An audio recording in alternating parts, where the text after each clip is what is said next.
Post-Emancipation Travel 1. Family reunification. Primary goal: many formerly enslaved individuals traveled on foot to find any trace of a missing spouse, child, or parent.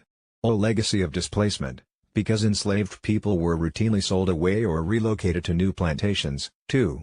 Economic and social pressures. Securing work, some traveled to towns or cities to secure wage labor. Avoiding hostility, periodic surges in racial violence or discrimination. Black codes, Ku Klux Klan intimidation. 2. Methods of travel. 1. On foot and horseback. Frequent approach, with little to no money, traveling by foot was the most common. Slow and laborious, the journey could take days, weeks, or even months. 2.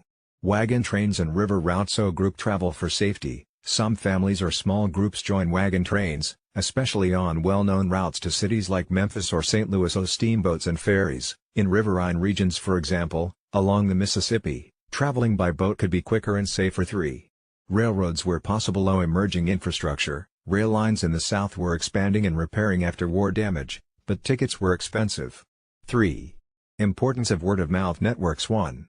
Informal communication chain. Social hubs, individuals shared news whenever they stopped at farms, churches, blacksmith shops, or freedmen's bureau stations, hoping to find someone with even a fragment of information about their loved ones.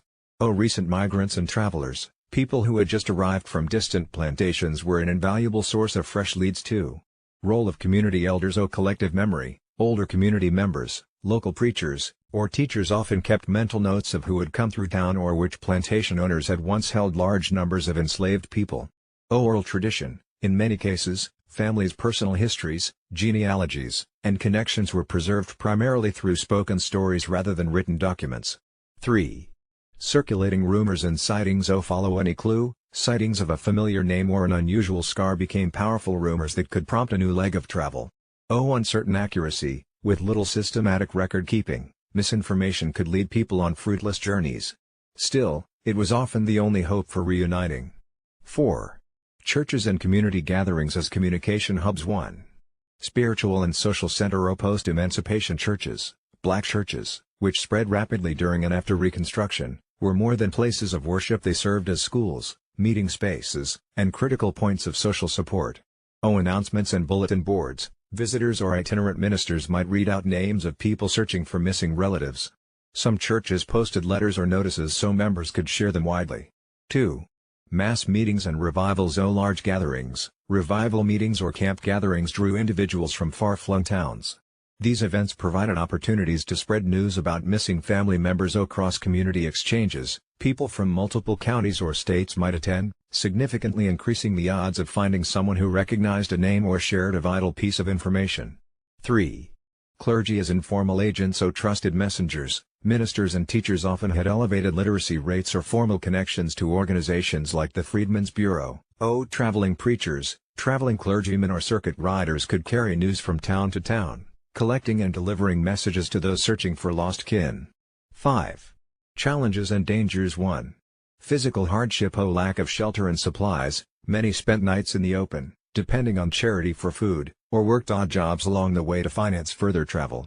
Illness and exhaustion, long treks through rural terrain, exposure to extreme weather, and poor nutrition increased susceptibility to disease. 2.